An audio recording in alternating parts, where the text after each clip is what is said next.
Your argument next in Case 16-8255, McCoy versus Louisiana. Mr. Waxman. Mr. Chief Justice, and may it please the Court, when a defendant maintains his innocence and insists on testing the prosecution on its burden of proof, the Constitution prohibits a trial court from permitting the defendant's own lawyer over the defendant's objection to tell the jury that he is guilty.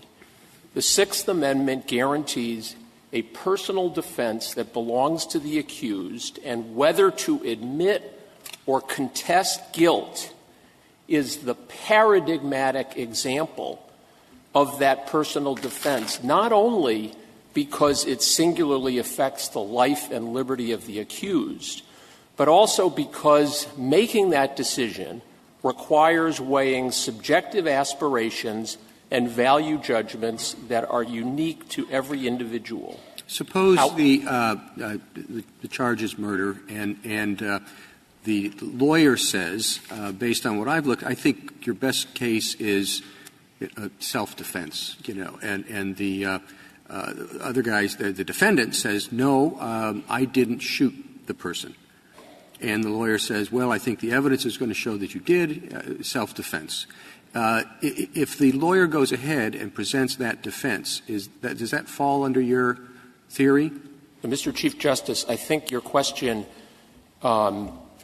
raises a question both of what defense counsel may constitutionally do and also what defense counsel may not constitutionally do. I'll also note first that your hypothetical, in dramatic contrast to this case, involves, at a minimum, the shared objective of obtaining an acquittal on the charged crimes. But in addition, our position is that the one thing that counsel in that case and in no case may do is, this isn't about what counsel can argue, it's not about what evidence can be introduced, it's that counsel may not stand up and affirmatively admit that his client is guilty. Now, your example — That was a big wind-up. But my particular question is, obviously, when you say simply that my client shot the guy, that doesn't mean he's guilty. If he did it in self-defense, he's not guilty. And then the defense is it was self-defense. That's right. So recognizing that that is not this case, our position is, and I think the framers utterly would agree, that if a defendant stands up and says, look, I did not shoot that guy, as Mr. McCoy said, I did not kill my own family members, and I do not want my lawyer standing up and telling the jury that I did. Okay, so that then is for the defendant. Your position is not limited to the situation where the lawyer admits the client's guilt. It goes beyond that. That's a hypothetical, and our position is that the framers, that the meaning of the Sixth Amendment, the meaning of the right to defend, that the framers enshrine, that it is recognized in all common law jurisdictions, is that if the defendant contests and decides to put the prosecution to its proof beyond a reasonable doubt as to an element of the offense, particularly at the actus reus, the Constitution precludes the defense, his own lawyer, from telling the jury that he did it. Any element of the offense. Offenses have a lot of — is venue an element of an offense sometimes? Or well, the most extreme hypothetical I can think of is, was there a mailing in interstate commerce? All right. Well, that's a good one. Thank you. The Hobbs Act or something, did you cross state lines? So that's an element of the offense. So if the lawyer says, look, it's obvious that you did cross state lines, you've got 48 witnesses, I'm not going to argue that you didn't cross state lines, and the person says that's an element of the offense, you have to say, I didn't, or withdraw. No. You don't — the client doesn't get to decide what you will affirmatively say. The client can say, even if it's just an element of the Okay, so the lawyer gets up, look, they've got to prove these things. Crossing state lines, that's clearly proved, but we want to talk about these other things. So that violates this fundamental right? Just so that you and I are very clear about this, we don't think that this case presents the question, because this is a case in which in which there was not an agreement on whether to pursue acquittal. This wasn't a disagreement about strategy, about how to be acquitted of murder. And that's a huge difference, and our position in this case only depends on that. But the logic you know how hypotheticals work. This is a different case. And I just want to make sure that I understand that your position is that the lawyer cannot vouch for any element of the defense. Not just that, it was self-defense, not that you didn't shoot him, all that, but any element of an offense, if the lawyer tells the jury that that's satisfied, contrary to the client's wishes, that violates Our position is that the defense that the framers enshrined in the Sixth Amendment and that is recognized in the entire rest of the common law world is that whether it's admitting guilt or not, if the defendant says, I did not do X, I did not kill my family members, defense counsel may not affirmatively tell the jury that he did and ask that he be required to spend the rest of his life in prison. I did not cross the Pennsylvania state line in the course of That's right. The defense lawyer doesn't have to say to the jury, he doesn't have to say one word about crossing state lines. What he can't say is, I am telling you that Mr. McCoy killed these 3 family members. Your answer is that this is fairly simple. The defense attorney cannot concede any element of the offense. If there is a contemporaneous objection, the trial court may not permit the defense lawyer to admit any element of the offense. Right there is the problem. I mean, that's the problem in my mind. Ferretta itself poses a problem, because a large percentage of the people that insist on representing themselves, particularly in death cases, are going to walk right into the death chamber. A lot of the people there are just not really capable of managing their own defense. So now we have a lawyer, and suddenly we come in with a constitutional rule that's going to tell the lawyer how to argue his case. How do I know what you say is true? The people who know this are the trial bar, if anybody. But how do you know whether there are cases where, in fact, to make a sensible defense for this person who might have one, the lawyer has to say to the jury, because of what other witnesses have said and so forth, that letter did cross state lines. And if we agree with you in this, which is a very different case, the argument against agreeing with you in this is it will be like a balloon expanding into we don't know where what, because they're filled with elements, the federal code. And before you know it, lawyers will have a hard time defending this person. And you're walking right into jail when you start telling your lawyer how to run his case. Now, that's the concern that I think is there in the Chief's question. And I would like to know your response to what I consider a very practical concern. My response, as Your Honor's question noted, is that there is no need for this Court to decide the elements question or any other hypothetical in which there is a shared objective of acquittal in order to decide this case. Well, my position That's surprising, because if we announce that we're not deciding it, there are like 200,000 criminal cases in the lower courts, and there will be a kind of chaos. I mean, I fear that as to what. There are lots of people, there are many, many defendants who go through dozens of lawyers while they're objecting to this one or that one or the other one. You see what I'm worried about? I think we should decide it. Okay. I invite you to decide it. It will be dicta, but I invite you to state what the logic is. And our position is simply this. We are talking about the defense that was enshrined in the Sixth Amendment. And there is no contest from the State about the contemporary understanding of this at the time. But, Mr. Waxman, we have to draw a line. It seems to me we have at least 2 axes we have to worry about. One is, where do we stop on the concession? You say it goes down to elements. I'd press you, why would we go further than that? If the client instructs the lawyer not to accede to admission of a piece of evidence is particularly damning, but the lawyer sees no good faith basis for objecting.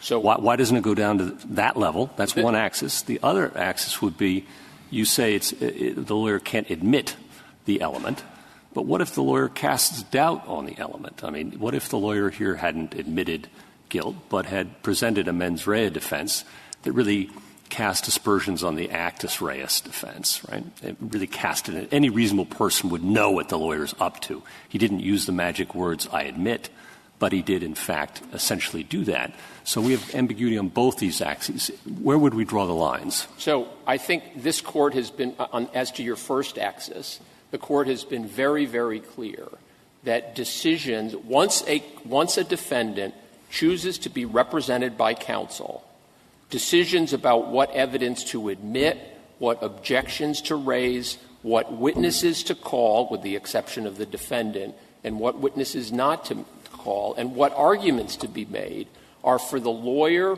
reviewable, if at all, under the ineffective assistance of counsel defense. So evidence, arguments, witnesses. This case is only about, and you say there's a small difference, but this is all the difference in the world. Sometimes, though, a piece of evidence is far more important than an element. Take the Chief Justice's example of the Hobbs Act. I mean, the interstate commerce element's usually not that big a deal in those cases, but admission of a piece of a letter or, an admission by the defendant is a huge deal. I mean, in the real world, what defendants object to, and I've been representing death row inmates this is my 40th year. Defendants are not drawing the line and saying you can't admit that something moved in interstate commerce or crossed state lines. What they are concerned about and what they have an autonomy, dignitary right to have protected is, I didn't do this. I didn't commit the actus reus. If we concede the general proposition that you're right, the client has a right to say, I didn't do it. But that's a defense. And what the client wants to put on to make out that defense, the lawyer says, I can't present that because you say there are witnesses. I've talked to the witnesses. They say the opposite. I can't put on the defense. So if we'll take this very case. So the lawyer can't say, my client shot these 3 people. But then what? How does the lawyer back up that defense? I didn't do it, when in the lawyer's view, there is no basis for taking that position. Justice Ginsburg, the defendants and even clients in civil cases all the time do things that make counsel's job either difficult or impossible. The defendant can say, look, I don't care. I am going to testify, and I am going to give my side of the story. Or I don't care. I've instructed all of my family members not to talk to you, not to provide you any information. The lawyer's professional responsibility, nonetheless, is just exactly how Justice White explained it at pages 257 and 258 of his opinion in United States versus Wade.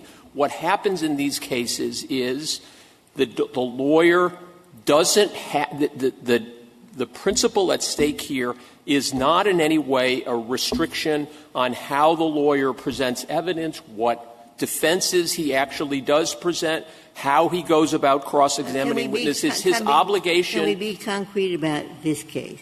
So the lawyer doesn't say to the jury, he did it. And the lawyer says nothing. And then the client wants to present this alibi that is inherently incredible. What does the lawyer do? How does the lawyer assist the client in making out the defense that the client has chosen? The lawyer will cross-examine the government's witnesses as Justice White explained, attempting to find holes in their testimony, even if the lawyer believes that they are testifying truthfully. That is the hallmark of the adversary system. And although it is not this case, because Mr. English testified repeatedly under oath that his client's belief that he was not there and he did not do this was sincerely reflected his understanding, even if he thought that Mr. McCoy said, look, I was there, but I'm going to get up and say that I wasn't. The ethics rules are very clear about what lawyers can and can't do. None of that is at issue in this case. Mr. Waxman, this sounds like my ethics class in law school, and this very hypothetical of what do you do with a lying client. And it was my understanding that every ethics rule requires the lawyer to put the client on the stand, but not assist the client in telling the lie by, you can put him on the stand and say, tell your story. And if the judge or someone objects that that this person's rambling on, you say to the judge, I cannot ask questions. My client has directed me to put him or her on the stand. People can walk themselves into jail. They can walk themselves, regrettably, into the gas chamber, but they have a right to tell their story. They have the same. I mean, Your Honor's understanding. This is not a question of ethics rules about perjured testimony or anything. But Your Honor's understanding is correct as to the vast majority of jurisdictions. Well, so could I ask you about, Mr. Waxman, could I ask you about, because I want to understand where the line is here. So let's imagine a case where the evidence of the actus reus is overwhelming. There's not a chance in the world that the defense is going to be able to convince a jury that the defendant did not commit the actus reus. But there's a plausible defense, maybe a pretty good defense on mens rea.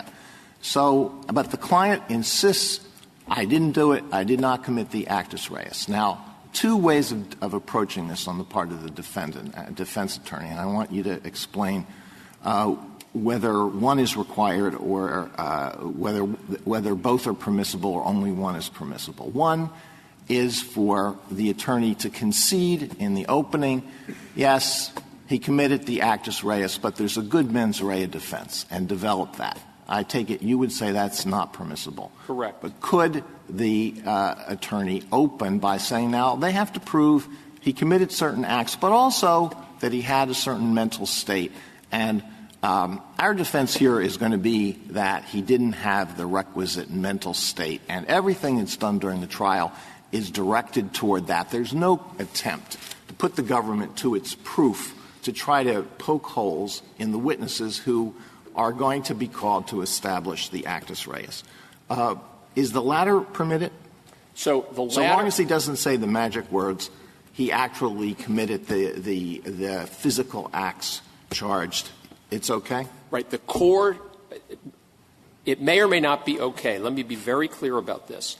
The core Sixth Amendment right that is at issue here is where a defendant says, this is a personal defense, I can make my own value judgments about whether I do or do not want to take a minuscule chance of not being convicted and spending a life in prison.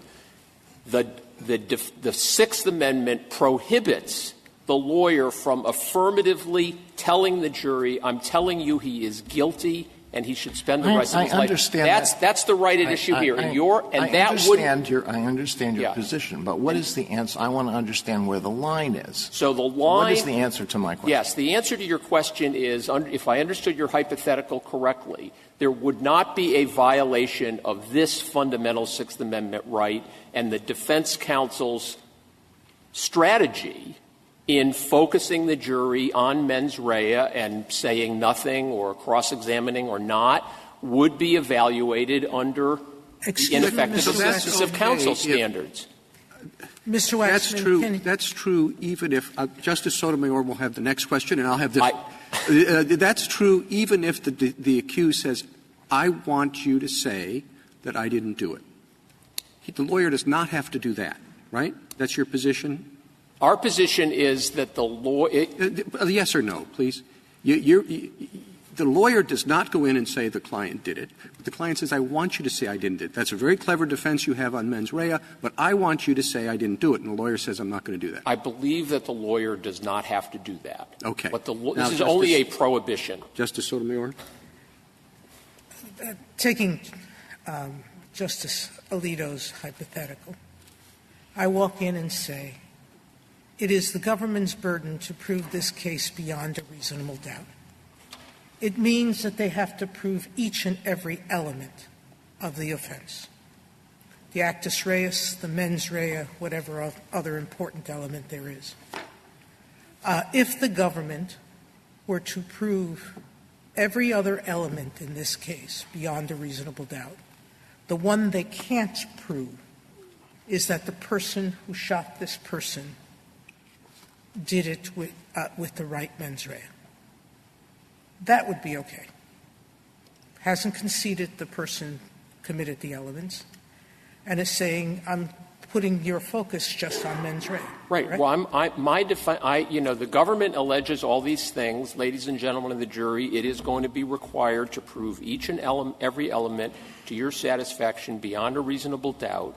I am going to introduce evidence in this case that is going to convince you that even if you find that the defendant committed these murders, he did not act with the requisite mens rea. That's easy for you to say in a case that you're imagining. What I'm wondering, if there are other cases where it might be far more difficult to come up with that answer. And therefore, I'm asking you this question. Suppose the opinion were to say, in this case, the lawyer explicitly said to the jury he is guilty of the crime charged. That the Sixth Amendment forbids. But the rest of these complicated matters, whether it's elements, whether it's this, whether it's that, we leave, at least for now, we leave to the law schools, the bars, the ethics classes, and the others, because we don't want to freeze the answer into the Sixth Amendment. Now, what would you think of that?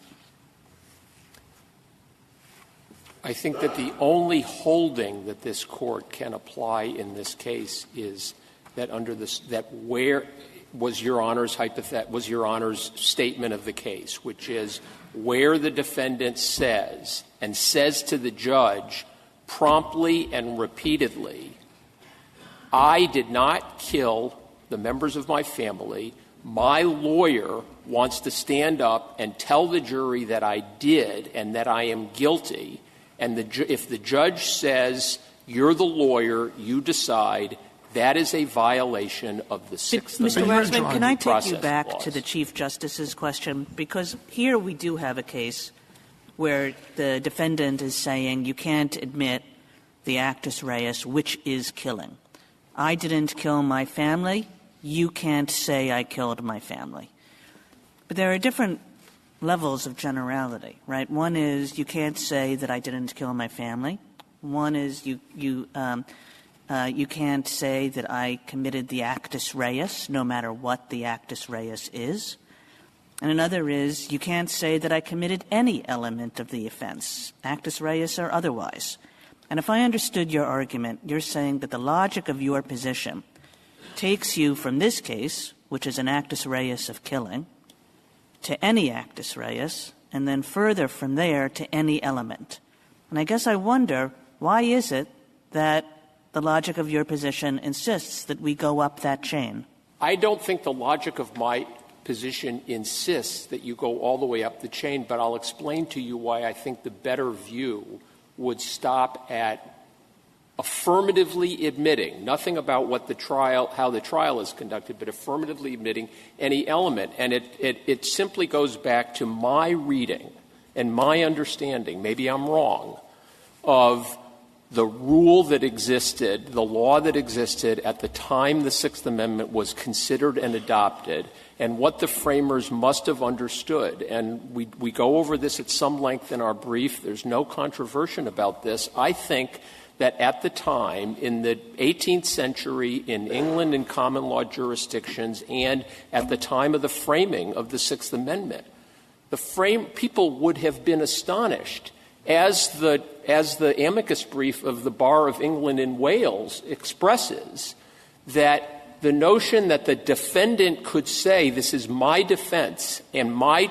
decision to contest this invokes my own subjective judgments about what is important to me and what is not important to me, that they would be astonished to hear that in that circumstance, defense counsel could stand up Mr. Waxman, and say, I think you're right about that, but my question would be, I'm sorry. No, go ahead. No. On that, it seems to me that that's Ferretta, right? That you have a right to control your self-representation if you're unhappy with your lawyer.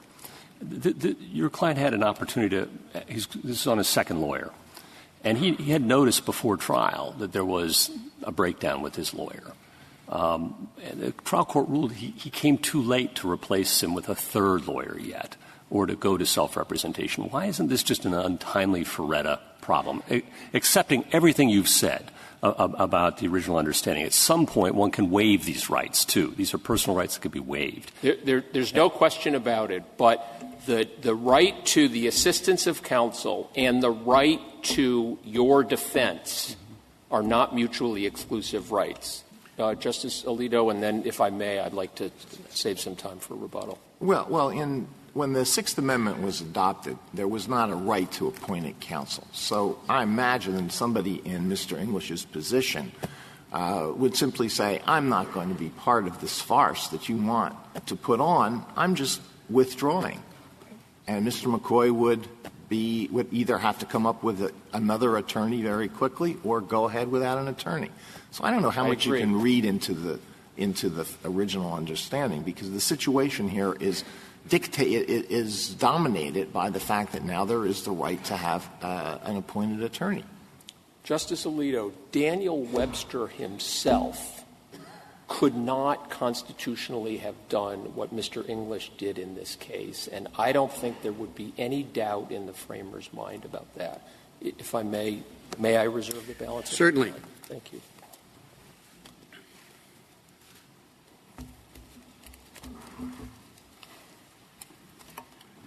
Ms. Merrill? Thank you, Mr. Chief Justice, and may it please the Court.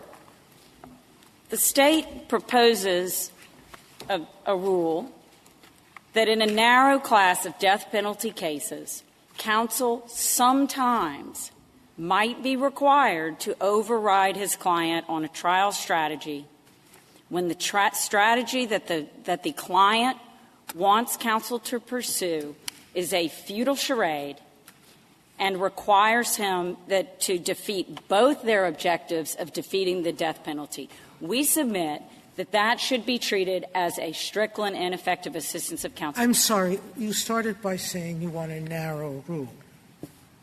Why is it narrow? Seems to me that it's a rule that you're saying is absolute. Why does it have to be just in death penalty cases? Your Honor, why would we limit your rule? Because I think we've conceded, and we would agree that in most cases that the rules of professional conduct would dictate that a lawyer follow the directives of his client. Is it the rules of professional conduct, or is it the Sixth Amendment? The Sixth Amendment requires you to be represented by counsel, effective counsel, but counsel. Would you concede that generally, or all the time, let's not say this is a death case, let's just say this was a robbery case, all right? Robbery case. Defendant says, I wasn't the robber. Can the lawyer come in and do what Mr. English did? Yes, he was the robber, but no, he didn't intend to use force. I think that the rules of professional conduct inform the Sixth Amendment, and that they would probably give some level of greater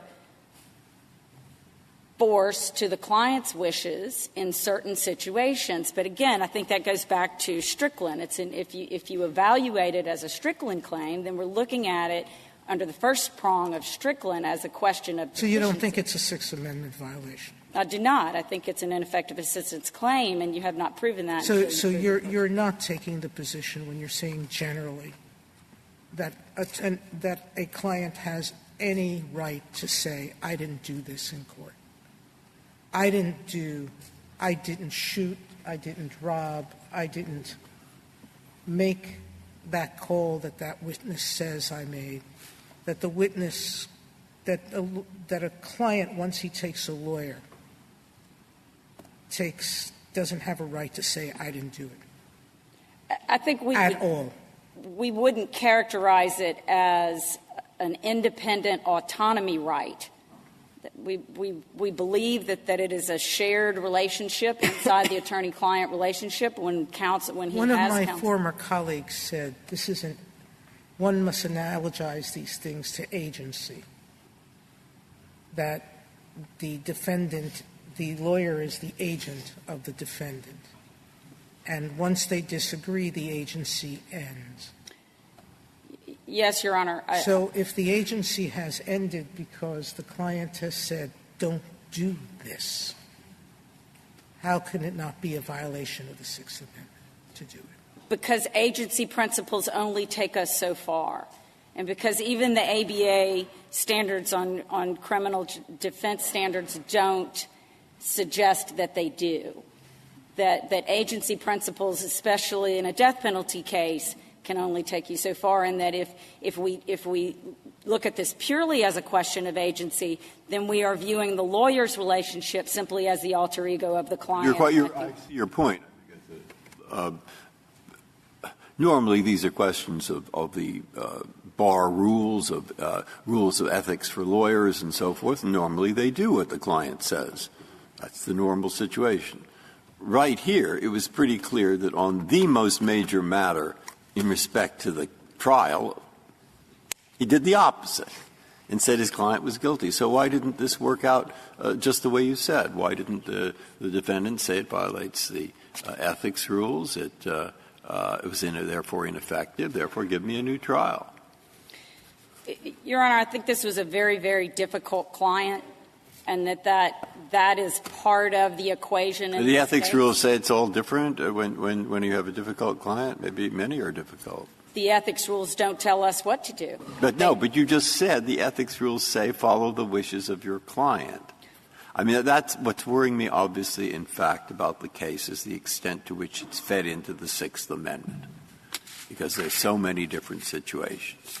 But if anything is fed into the Sixth Amendment, I would think the example of the lawyer going in against his wishes and saying he is guilty of the crime charged, which is basically what happened, that might or must.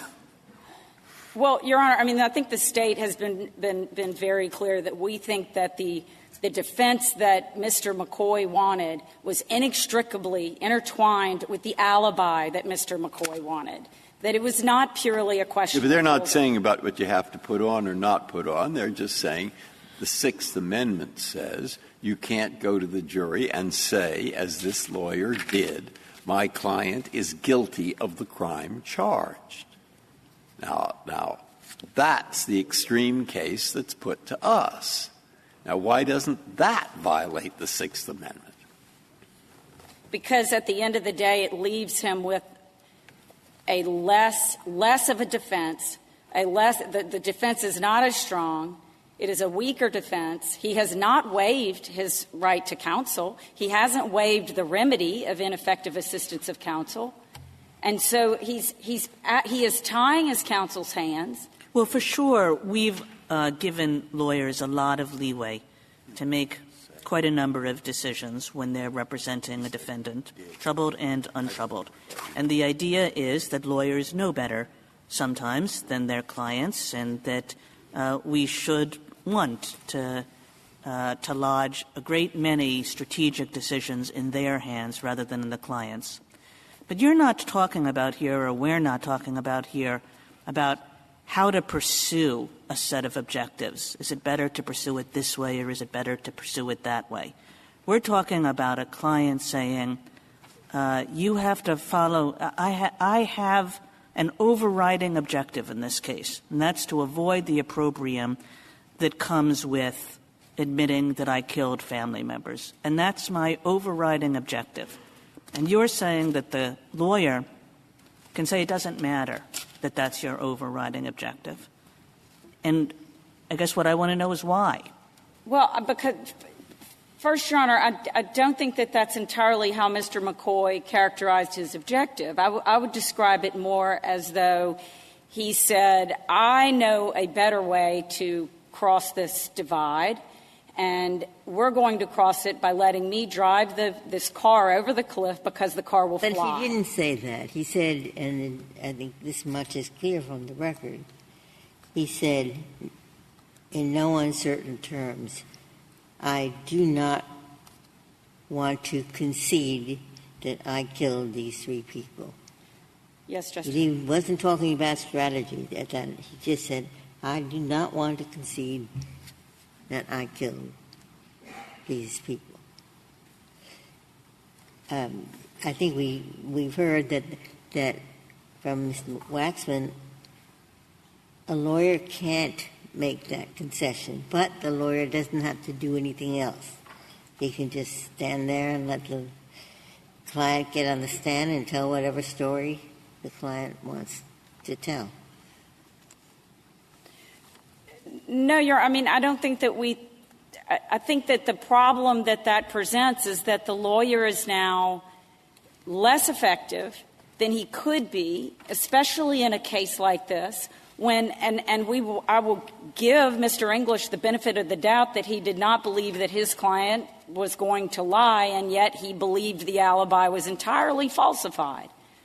So he giving him the benefit of the doubt, he believed his client was delusional. And so that does bring into play other rules of ethics. It doesn't really give him the answer of what to do and how to do it. But his ultimate objective is to try and do the right thing for his client, to defeat the death penalty and to save his life. But the client is saying that his ultimate objective is not to defeat the death penalty. In other words, you just have conflicting objectives. I mean, I totally understand that this lawyer was in a terrible position because this lawyer wants to defeat the death penalty. And he has a client who says, that's not my goal here. But the question is, when that happens, does the lawyer have to step back and say, you know what?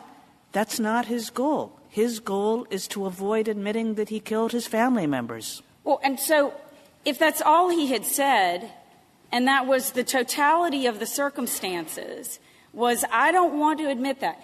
And it was a rational, fine discussion. I don't want to admit that. I don't want everybody to hear that. That's fine. That's not what happened. We got to this. The situation here occurred. It's an extreme situation and a difficult one, but it only occurred because of a number of prior steps, many of which I think are debatable. One, the decision that McCoy is competent to stand trial. The second, the judge's ruling, I understand the reason, that English couldn't withdraw. The decision that there couldn't be a continuance so that McCoy could find another attorney, if he could find one, who would put on his far-fetched alibi defense, and McCoy's refusal to waive his right to counsel and represent himself. Now, if any of those had gone differently, the situation wouldn't have been presented. So what about the issue of competence and allowing English to withdraw? If somebody like McCoy really sincerely believes that he did not commit these physical acts, but it was all done as part of an elaborate conspiracy, is he capable of assisting in his own defense? Your Honor, that's a very difficult question. I agree it's a very tough question, and I think it is a question in tension in this case, but it's not the question that was presented. And so the question is really about counsel. Wasn't there a motion? There was a determination that he was competent to stand trial. There was a determination that he was competent. There was a subsequent review of that determination on the motion for new trial by the trial judge, and there was a third review of that decision by the Louisiana Supreme Court. All right, if I could just move on to the other part of it. So if English says to the judge, look, Your Honor, I can't be part of, and I don't want to be part of this farce. And this farce that has the predictable result of sending this my client to a death sentence. I want to withdraw. Why shouldn't the judge let him withdraw? Perhaps he should at a certain point in time, but I think that's a limited right in and of itself, and that the judge has to make that decision based on and that's an abuse of discretion standard, and that was raised in this case too. So, I mean, maybe that would have been an answer. I think it has to happen at the right time and under the right circumstances.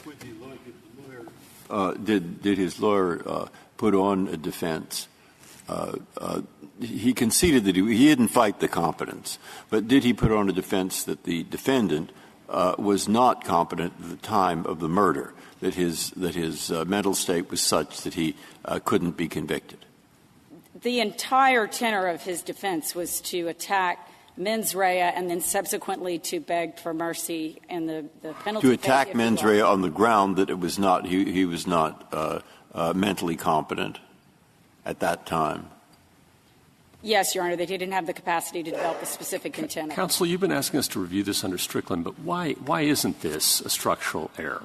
The Sixth Amendment guarantees the assistance of counsel, as Mr. Waxman points out, and that is a fiduciary relationship. And when someone doesn't just admit an element but admits guilt of second-degree murder, which is effectively what happened here, why isn't that structural error? A total denial of assistance of counsel, absence of an assistance of counsel that we should take cognizance of and draw the line there.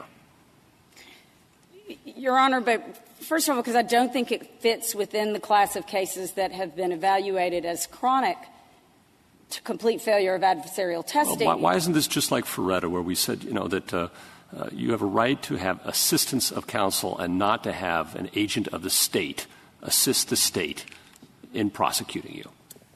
Well, initially, because I would suggest to you he was not an agent of the state. He was Mr. McCoy's counsel of choice. You'd agree, though, that he effectively conceded guilt to second-degree murder?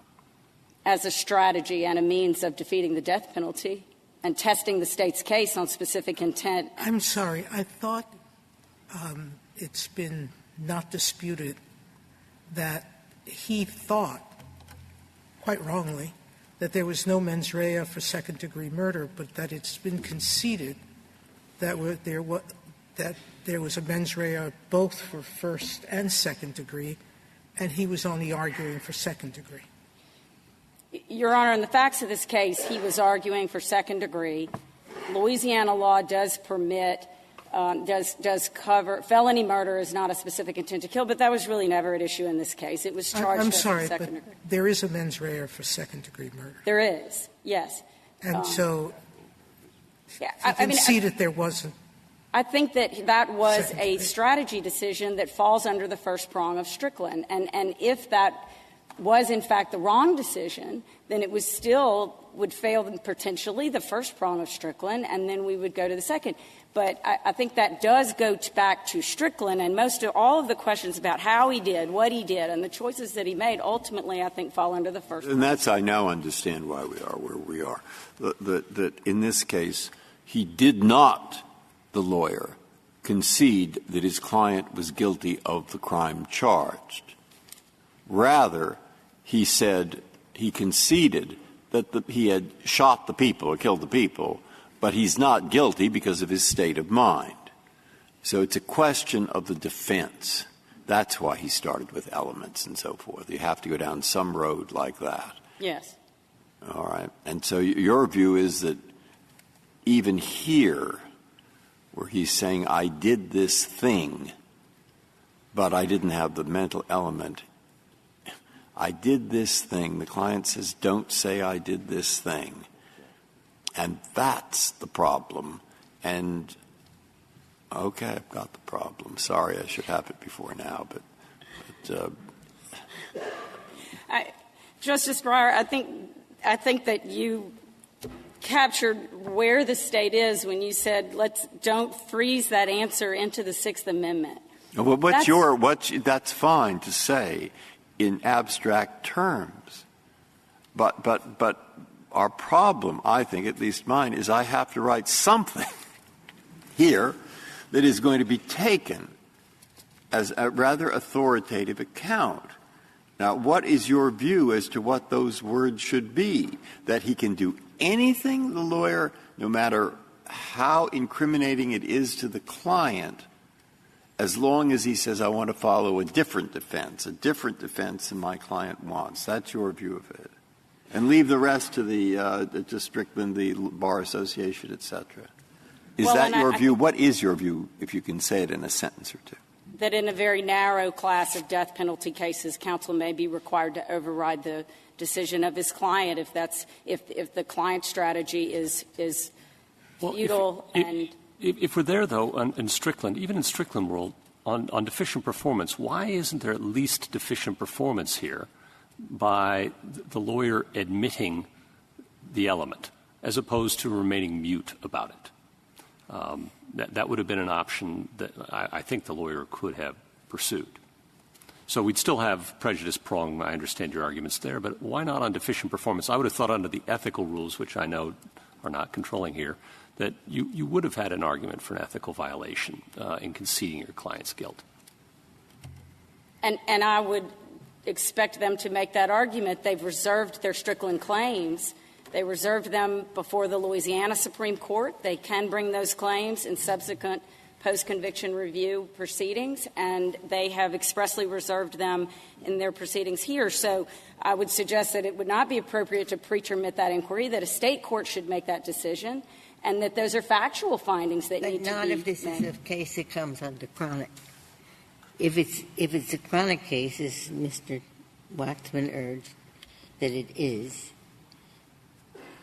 then there's no Strickland analysis. There's no prejudice inquiry. It's just automatic new trial because the Sixth Amendment right is violated, right? And so, Justice Ginsburg, I would suggest that the Sixth Amendment is not violated until, if it is a Strickland question, which we submit that it is, the Sixth Amendment isn't violated until we have demonstrated both wrong. Question. This is a lawyer who has said, I concede my client did it.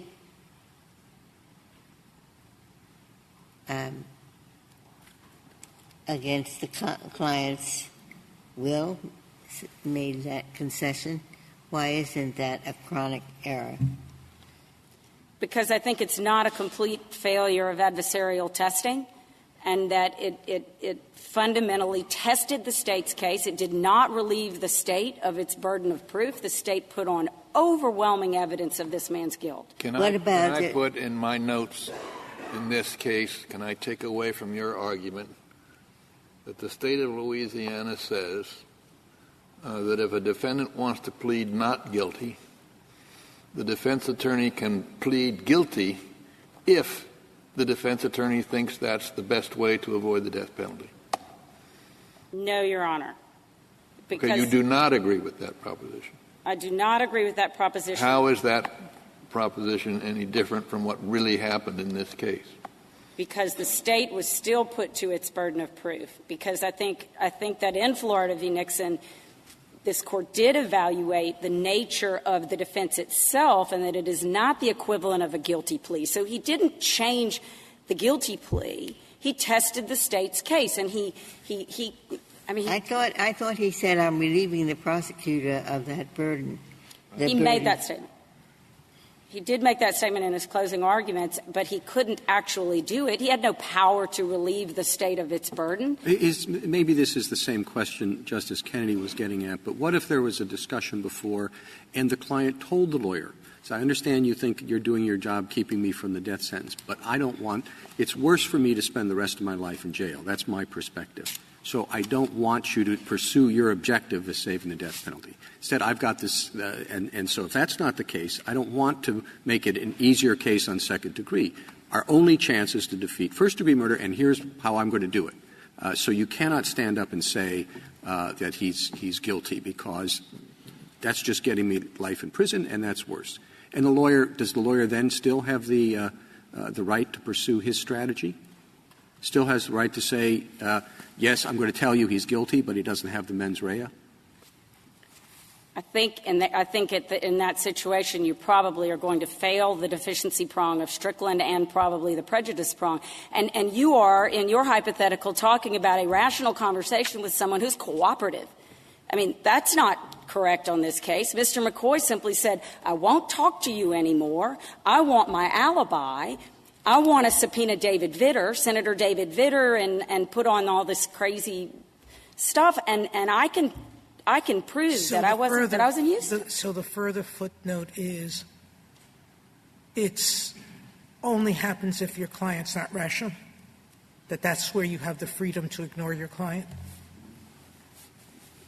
No, Your Honor. I think that our rule, by placing it under Strickland, falls within the principles that have been applied by state courts over and over again, that you look at the totality of the circumstances, that the rules of ethics and norms of practice do inform counsel's judgment, and that in most cases you would validate the decision of the client. But Ms. Murrow, I think all these questions go to the same point, which is Strickland seems a very awkward fit here, because there's nothing wrong with what this lawyer did if the goal is avoiding the death penalty.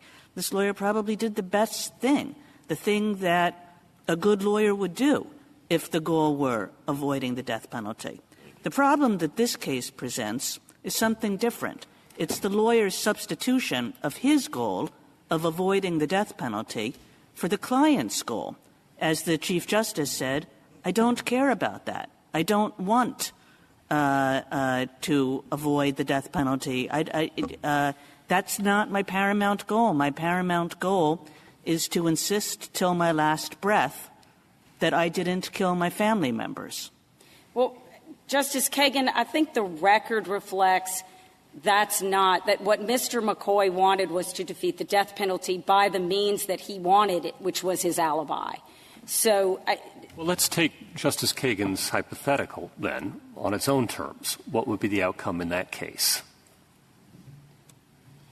I think that probably to some degree goes back to Justice Roberts' hypothetical about a rational conversation with a defendant who was willing to have a conversation and not simply close the door to the discussion, which is much more like the defendant in Yes, let's posit Dixon. all of that we have a competent, rational, thoughtful individual who makes a calculated decision autonomously that that's the route he or she wishes to go.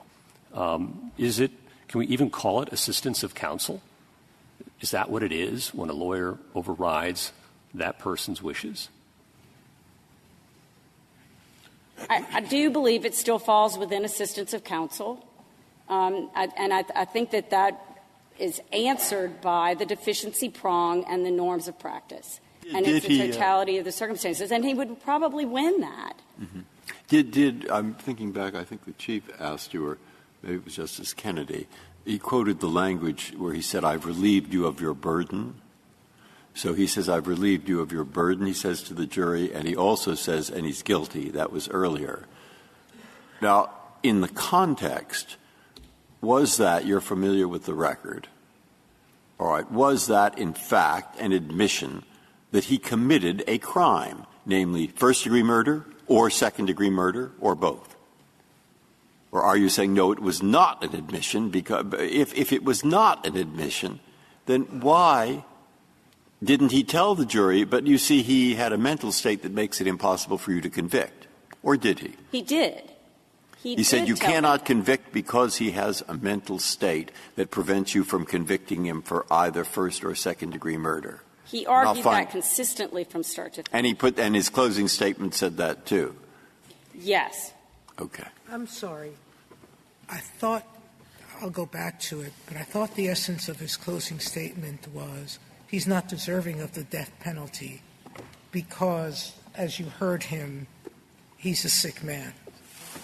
The specific words that he used, the totality of his defense from start to finish was that he did not have the mens rea necessary to support the death penalty, the first-degree charge. And that was the gist of it. There's some creep in his arguments over time. The words are there on the page. But I would submit to you, again, that is argument, and that is a deficiency question under Strickland, that is always, argument has always been a question of deficiency under Strickland. That's not a new proposition. So I think that if he still, and I would submit, we should go back and look at what happened with the court, and that ultimately, to my very able friends to the left of me, this was not a court error. This was a counsel decision, and the court and the prosecutor bent over backwards to try and protect this record. There was very little more that they could do to protect the record once trial had started, once they were at the point where they were choosing a jury. So I think that it was a very, very complicated situation, and that when we get to that point, then it needs to be a Strickland question, because it is too hard. When you say Strickland question, the client says, I didn't do it, and I have a right to take that position. You agree that the client has a right to take that position? Certainly, Your Honor, I think the client can take that position. So the client can do that, and the client can say, when my lawyer tells you that I did it, he has violated my privilege against self-incrimination. He has incriminated me. He has said I've done something that I haven't conceded that I've done. What happened to my Fifth Amendment privilege? Justice Ginsburg, I think that the Fifth Amendment could be implicated in certain factual scenarios. I think in this particular case what we saw were a repeated, consistent sequence of waivers of the Fifth Amendment, so that everything he said was already in the record, that he had repeatedly put this information with his alibi statements and his statements in the court, where the court continued to read him his rights over and over and over again. And so all of this information was in the record, and now counsel has to cope with it. And that was part of the problem, too. So it is a situation where you certainly had a very difficult client. You had a death penalty case. We are very near the 2 days before trial, and that's where we are suggesting you draw the line and treat it as an ineffective assistance of counsel claim. But not that it doesn't implicate other rights potentially, depending on when it happens. Thank you, counsel. 3 minutes, Mr. Waxman.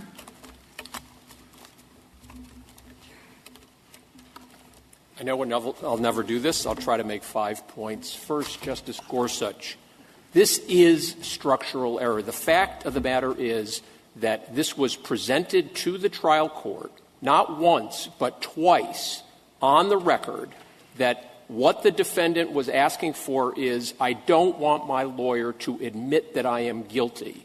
And the trial court's ruling in this case made that structural error and not properly viewed as ineffective assistance of counsel, just as in Gonzalez-Lopez and in Ferretta it was structural error. Second, the notion that what Mr. McCoy was asking for was not that his lawyer not stand up and admit that he was guilty, but that he insists on putting on an alibi defense, is simply refuted by the record. At page 398 of the joint appendix, this is during an argument in 6 months before the trial. The argument was all about whether Mr. McCoy's subpoenas had to be enforced or not, and whether Mr. English should be supporting him.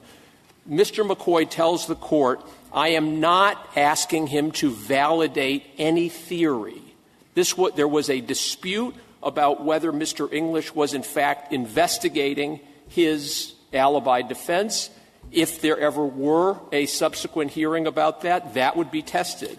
But this is flat out a case in which the judge was told, as soon as this issue arose, twice on the record, I believe that I have an ethical duty to save my client's life, and the client telling the judge, I do not want my lawyer admitting that I am guilty. That's structural error. Number two, Justice Breyer, This was absolutely an admission of the guilt on the charged crime. At opening and at closing, Mr. English got up and said, I am telling you he is guilty of second-degree murder and he should spend the rest of his life in prison. And under Louisiana law, the jury was required to be given the following choices, which it was: murder 1, murder 2, manslaughter, and not guilty. And there is no dispute in the record that murder 1, murder 2, and manslaughter all have exactly the same mens rea defense as murder 1. That is not what distinguishes those crimes. As to chronic, as we've said, we don't think — You can finish your third point. As to chronic, we don't think this is an ineffective assistance of counsel case, but it surely is chronic if it were, because if the constitutional right to defend means anything, it means the right to decide to test the prosecution on its burden of proof beyond a reasonable doubt. Thank you, counsel. The case is submitted.